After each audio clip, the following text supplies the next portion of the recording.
산에 오르신 예수님이 무리들에게 하신 첫 번째 설교는 8가지 복에 관한 말씀입니다. 예수님이 팔복을 필두로 말씀을 시작하신 이유가 있다고 그랬죠.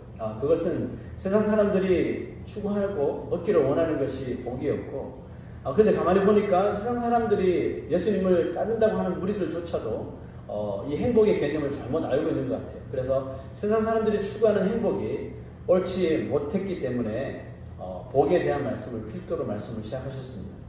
이 세상에 태어나 살고 있는 사람이라면 아마 누구를 막론하고 얻기를 원하고 추구하는 것이 바로 이 행복일 것입니다.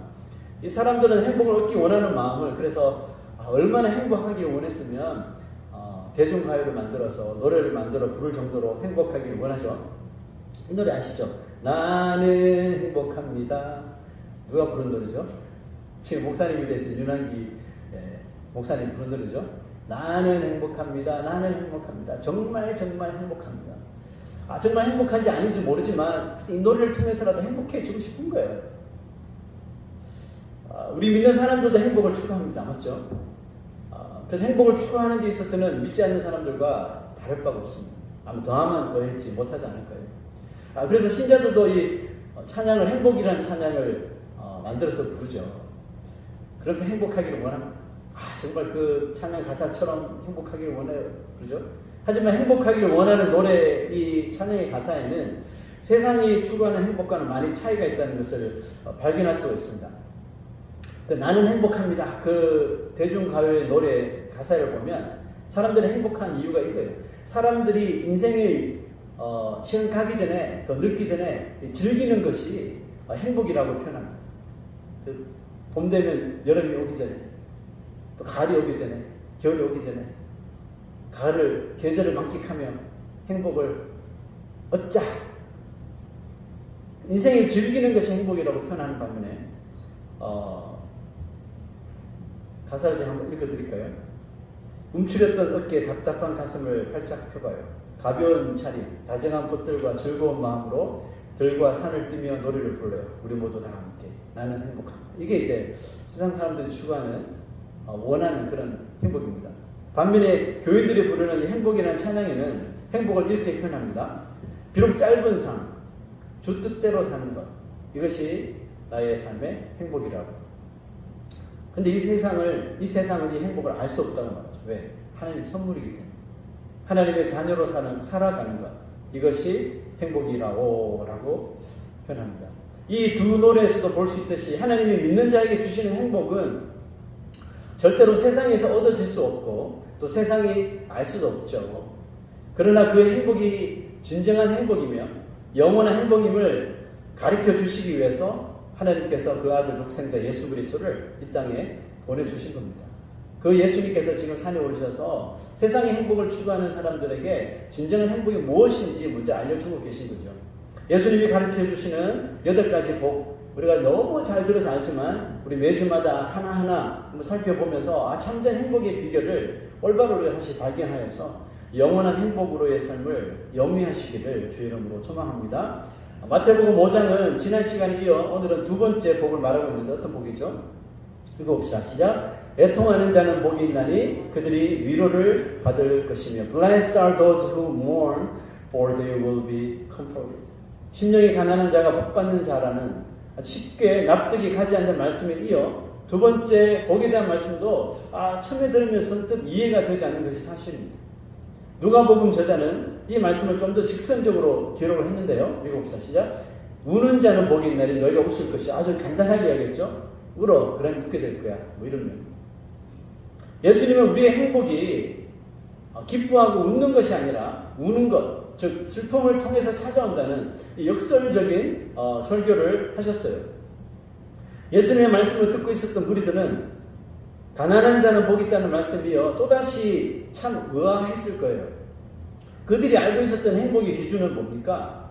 웃는 거죠. 웃게 만드는 것, 웃는 일이 생기는 것, 기쁨이 있는 것, 이것이 행복인데 예수님은 얼토당토않게 울고 또 슬프고 애통하는 사람이 복이 있는 사람이라고 하시니 쉽게 이해하지 못했을 거라 사료가 됩니다. 당연히 이 말씀, 예수님의 말씀 또한 이 biological한 tear, 그러니까 생물학적인 눈물이 복의 원인이 아니라는 것을 여러분 이제 잘 아시겠죠. 사실 사복음서에 기록된 예수님의 삶에서 예수님이 슬퍼하시거나 눈물을 보신 적은 겨우 2번밖에 없거든요. 아니 예수님 당신도 눈물을 거의 보이신 적이 없으시면서 애통하는 자가 단지 눈물을 흘리는 자가 복되도다고 많이 하신다면 이제 앞뒤가 맞지 않는 거겠죠. 그러므로 이 말씀의 진리는 뭘까요? 이 말씀의 진리는 spiritual mourning, spiritual sorrow, 영적 애통함, 영적인 슬픔을 말씀하고 계시는 거죠. 자, 그럼 영적인 슬픔이란 여러분 무슨 의미일까요? 이 말씀은 첫 번째 복이었던 심령이 가난한 자에 이어서 그 의미를 유추를 해보면 좋을 것 같아요. 그 커넥션 하는 뜻이요. 여러분, 지지리도 가난한 사람하고 돈이 많은 부자 둘 중에 누가 눈물을 많이 흘릴까요? 되게 가난한 자죠. 돈이 없어 가난한 사람은 돈 많은 부자보다 눈물 날 일이 더 많을 거예요. 아무래도. 그죠? 돈이 없어서 서러워서 울고 찢어지는 가난 때문에 항상 눈물이 나죠. 그래서 불평하고 이것 때문에 울고 저것 때문에 울고 자기 신세에 한탄하며 울고. 심령이 가난한 사람은 어떤 사람이라고 했었죠? 하나님 앞에서 나는 영적으로 완전히 파산했음을 믿는 사람이 심령이 가난한 사람이라고 했죠. 인간 스스로는 하나님이 허락하시는 그 천국의 기준에 도달할 수 있는 사람이 아무도 없음을 나 자신조차도 없다는 것을 깨닫게 되는 것이 심령이 가난한 사람이란 말이죠. 그러니 이 사실을 알게 된 사람의 눈에서 바울처럼 눈물이 흐를 수밖에 없겠죠. 자, 로마서 7장 28절 이렇게 이야기합니다. 오호라 나는 곤고한 사람이로다. 이 사망의 몸에서 누가 나를 건져내랴. 바울이 이 글을 쓸 때 그 참혹했던 심정을 여러분 한번 떠올려 보십시오. 아마 우리도 처음에 예수 그리스도를 믿기 전에 죽음이란 삶에 대해서 우리가 생각하면서 벽과 같은 죽음에 부딪혀서 아마 애통했는 때가 있었을 거라고 생각합니다.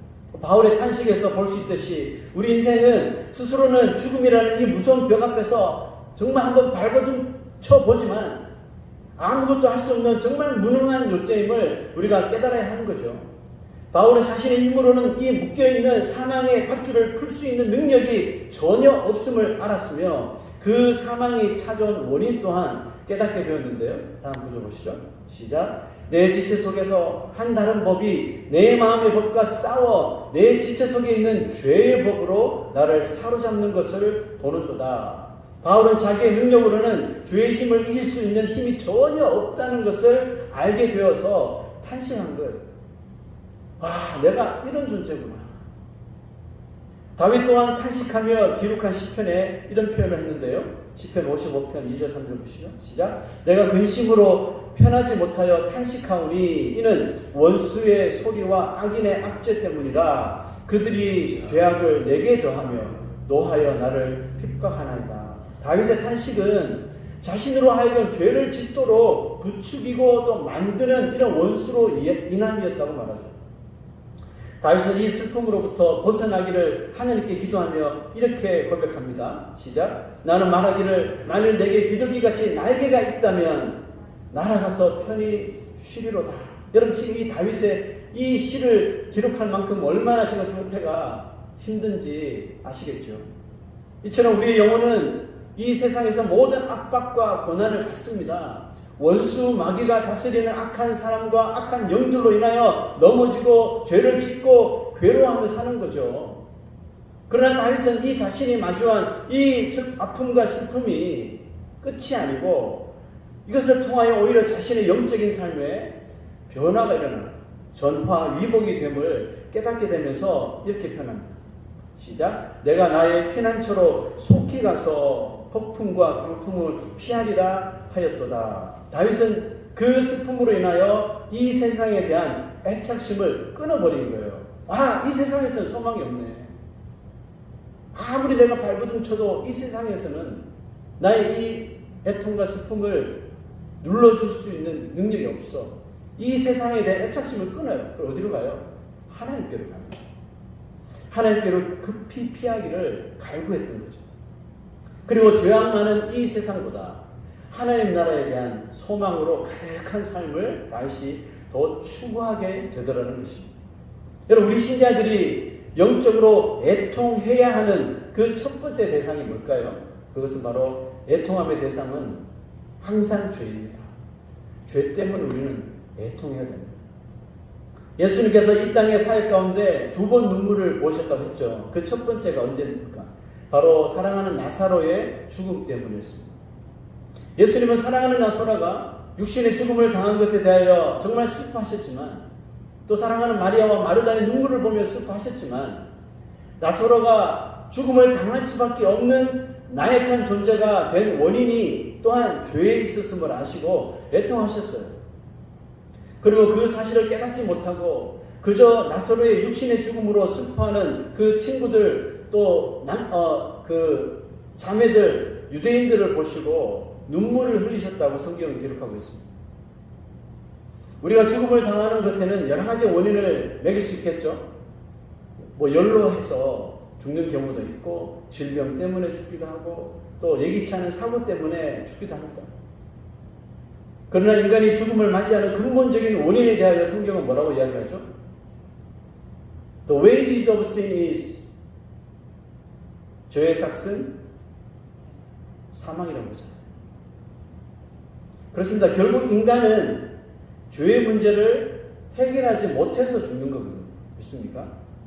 그래서 신자가 애통해야 하는 가장 큰 이유가 죄의 문제인 것입니다. 로마서 7장 19절에 바울이 이렇게 말합니다. 내가 원하는 바 선은 행하지 아니하고 도리어 원하지 아니하는 바 악을 행하는도다. 이게 바울이 느꼈던 본인의 참모습이었다는 겁니다. 참 놀랍지 않습니까? 바울 정도 되면 매일 의롭게 선하게 살 것 같은데 그가 솔직히 고백하는 걸 보세요. 내가 원하는 바 선은, 하나님께서 원하시는 선은 나는 행하지 아니하고 도리어 원하지 않은 바 악을 행하는 거다. 솔직하게 자기의 심정을 말하지 않나요? 여러분, 이것이 우리의 본 모습 아닙니까? 아무리 의롭고 신실하고 경건하고 정말 고상한 척 살지만 솔직히 우리는 죄를 짓지 않고는 살 수 없는 존재란 말이죠. 인정하십니까? 그렇다면 우리는 바울처럼 악을 행하는 것으로 인하여 바울과 같이 애통하며 매일매일 여러분 슬퍼하나요? 내가 이렇게 살아서 과연 하나님 나라에는 들어갈 수 있을까? 자신이 날마다 저지르는 죄를 너무 대수롭지 않게 여기며 태평스럽게 하루하루를 즐기며 살아가고 있지는 않습니까? 만약 우리가 그런 삶을 산다면 도대체 우리는 무엇 때문에 그렇게 당당한 걸까요? 혹시 우리 가운데 나는 죄를 짓지 않아 라는 생각으로 당당한 사람이 있습니까? 그렇다면 이 말씀을 보시고 다시 한번 생각하십시오. 시작. 만일 우리가 죄 없다 하면 스스로 속이고 또 진리가 우리 속에 있지 아니할 것이요. 스스로 죄 없다고 나는 죄를 안 지어라고 말하는 사람은 그 사람은 믿음이 없는 사람이라는 뜻이에요. 복음을 아직 받지 못한 사람이라는 뜻입니다. 신앙이 없다는 뜻이에요. 우리가 정말 구원에 이르는 길이 죄가 없는 의로운 삶이라는 것을 알면서도 그렇게 살지 못하는 자기 스스로에게 전혀 애통함이 없이 살아간다면 그거는 하나님 보시기에 올바른 믿음이 아닌 거죠. 또한 하나님의 책망과 진노를 당연히 피할 길이 없을 것입니다. 두 번째로 신자가 애통해야 하는 이유도 예수님의 눈물에서 발견할 수가 있는데요. 그것도 여전히 죄 때문이에요. 하지만 이번에는 예수님은 회개하지 않는 예루살렘 성의 죄악과 완고한 마음을 바라보시면서 눈물을 흘리셨습니다. 시편 기자가 이스라엘 백성들의 이런 모습을 보면서 슬퍼했음을 기록했는데요. 시편 119편 136절 보시죠. 시작. 그들이 주의 법을 지키지 아니하므로 내 눈물이 시냇물같이 흐르나이다. 하나님의 백성들인데 하나님의 법을 지킬 생각을 하지 않는 거예요. 안식일 날 양잡고 소잡고 다 하면서도 안식일 지나면 주의 말씀은 내팽개치고 사는 모습을 보면서 이 시편 기자가 자신의 눈물이 시냇물 같이 흐르더라는 거 아닙니까? 야, 이러면서 택하신 백성이야. 눈물의 선지자 예레미야가 유다 민족의 그 참담한 죄를 보며 이렇게 말했죠. 시작. 슬프고 아프다. 내 마음속이 아프고 내 마음이 답답하여 잠잠할 수 없으니 이는 나의 심령이 나팔 소리와 전쟁의 경보를 들음이로다. 나팔 소리와 전쟁의 경보는 뭐죠? 회개하지 않는 유다를 향한 이 이방 민족들의 전쟁 선포 아닙니까? 하나님은 보호하시는 하나님이에요. 하나님을 믿는다고 하는 사람들이 하나님의 법을 따르지도 않고 왜 악을 행하면서도 죄 없는 것처럼 살아가는 모습을 보시면 분명히 보호하신다니까요. 22절 한번 보세요. 시작. 내 백성은 나를 알지 못하는 어리석은 자요 지각이 없는 미련한 자식이라. 악을 행하기에는 지각이 있으나 선을 행하기에는 무지하도다. 우리는 자신이 지은 죄를 깨달을 때 비교적 탄식하시죠, 여러분. 그죠? 내가 지은 죄를 내가 깨닫게 될 때 하나님께서 깨닫게 해주시면 우리 가슴을 치면서 내가 왜 그랬을까? 주님, 다윗처럼 우리가 회개하며 탄식합니다. 그리고 환난과 핍박 가운데 내가 내 죄 때문에 이런 환난이 오는군요. 나의 악을 행함 때문에 하나님께서 나에게 핍박을 주시네요. 깨달아요. 그러면서 그걸로 인해 눈물은 저절로 흐르게 되는 것을 경험해요.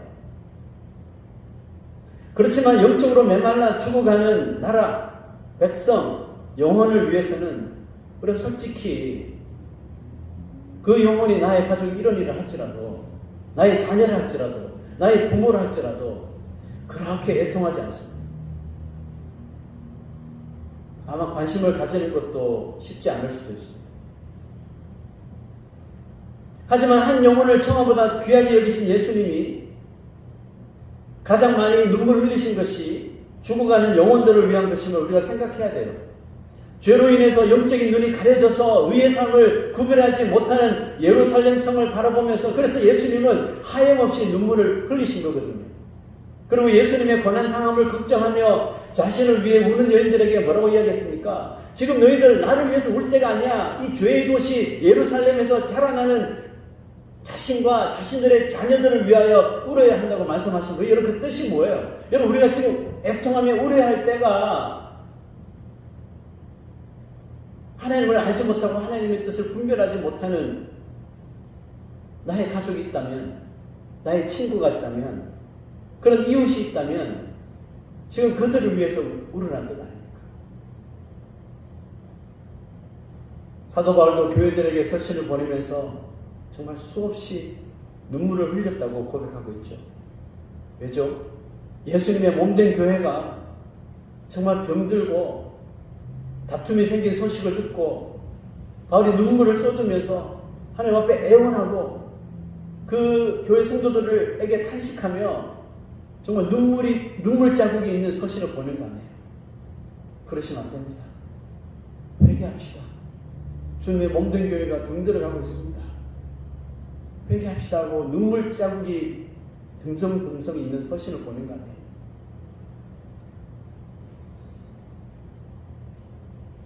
아마 이 자리에는 나 자신의 죄뿐만 아니라 누군가의 모습을 보면서 애통해하며 누군가의 영혼을 위하여 눈물 흘리는 사람들이 분명히 있으리라고 생각합니다. 여러분, 우리가 누군가의 영혼을 위하여 눈물을 흘릴 수 있다면 그 눈물, 그 애통함은 주님이 이 세상을 바라보면서 흘리신 눈물과 같은 것이라고 생각합니다. 왜냐하면 예수님도 메말라지는 이 세상과 영혼들을 위하여 눈물의 기도를 아버지 하나님께 드리고 계시기 때문이거든요. 지금 누군가의 영혼을 위하여 기도하고 계신다면 그 애통함이 멈추지 않기를 원합니다. 그 탄식함이 멈추지 않기를 원합니다. 살아가는 영혼을 위한 눈물의 무게가 점점점 무거워지는 만큼 그 영혼의 구원의 날도 점점 다가옴을 우리가 믿으며 애통하며 기도해야 할 줄로 믿습니다. 예수님은 이렇게 자신의 죄와 다른 영혼들을 위하여 애통하는 자는 복을 얻을 것이라고 하셨는데요. 어떤 복인가요? 바로 하나님의 위로를 얻을 것이다 라고 말씀하셨습니다. 이 위로는 당연히 사람을 통한 위로가 아니겠죠. 순전히 하늘로부터 임하는 위로를 말하는 것입니다. 하나님이 주시는 위로는 그래서 사람이 주는 것과 전혀 같을 수가 없겠죠. 같지 않습니다. 나사로가 죽었을 때 마르다와 마리아에게 찾아오신 예수님이 그들에게 주신 위로가 무엇이었나요? 그냥 인간적인 우리가 늘상 하는 그런 위로를 하셨나요? 그게 아니었습니다. 예수님이 그 자매에게 주신 위로는 죽은 나사로 그의 오라비를 다시 살리는 위로였어요. 이것이 하나님이 주시는 위로입니다. 이것이 하나님께서 주시는 위로의 수준인 거죠. 사람의 위로와 정말 차원이 다릅니다. 이 세상에 이것보다 더 귀한 위로가 있겠습니까? 주님께서 죄로 인하여 탄식하며 애통하는 자에게 주시는 위로는 그러므로 세상이 절대로 흉내낼 수도 없고 줄 수도 없는 구원의 복인 줄로 믿습니다. 예레미야의 탄식의 노래는 훗날 죄악으로 인하여 멸망했던 백성들을 70년 만에 다시 하나님께로 돌아오게 만드는 그 시드가 되었습니다. 오늘 우리가 죄 때문에 인하여 흘리는 눈물도 자신과 뭇 백성들을 하나님께로 돌아오게 만드는 그 시드가 될 줄로 믿습니다. 오늘 당장 어떤 하나님의 위로로 인하여 그 영혼에 돌아오면 참 좋겠지만 그렇게 되지 않더라도 우리는 계속적으로 그 눈물의 무게가 채워지도록 애통하며 기도해야 하는 것입니다. 우리가 깨닫지 못하는 어느 날 하나님께서 그 영혼들의 마음을 되돌리시고 주님께로 다시 돌아오는 구원의 귀한 복을 허락해 주실 줄로 믿기 때문에 그렇습니다. 예수님이 애통하는 자에게 주시는 위로는 우리의 눈에서 눈물을 닦아주시고 우리의 마음에 정말 세상에 줄 수 없는 참 평안을 주시는 위로가 되는 것입니다. 여러분 예수님의 위로를 얻기를 원하십니까? 애통하십시오. 여러분 애통함을 탄식함을 아끼지 마십시오. 슬퍼서 행복한 사람은 이 세상에서 오직 예수를 믿는 그리스도인밖에 없습니다. 눈물로 씨를 뿌린 자는 기쁨으로 거두리라는 말씀은 그대로 우리의 삶에서 이루어지게 될 것입니다. 멀지 않은 어느 날 우리가 갈망하며 기다리는 주님을 만나는 그날 그리스도께서 우리의 눈에서 눈물을 닦아주실 것을 믿으며 그 사도 요한은 성경의 마지막 책에 이렇게 기록합니다. 시작. 모든 눈물을 그 눈에서 닦아주시니 다시는 사망이 없고 애통하는 것이나 곡하는 것이나 아픈 것이 다시 있지 아니하리니 처음 것들이 다 지나갔음이로라. 우리는 이 세상이 끝이라고 믿지 않습니다. 아멘입니까? 오히려 우리의 육체의 죽음 이후부터 진짜 삶이 시작된다고 믿는 성도들입니다. 우리는 새하늘과 새 땅에서 예수 그리스도와 영원토록 행복한 삶을 누리게 될 것을 믿습니까? 그러니 지금 짧은 이 세상에서의 시간들을 세상이 추구하는 행복에 얽매이기보다 진정한 또 영원한 천국의 행복을 추구하며 사는 저 여러분들이 되시기를 주 이름으로 축원합니다.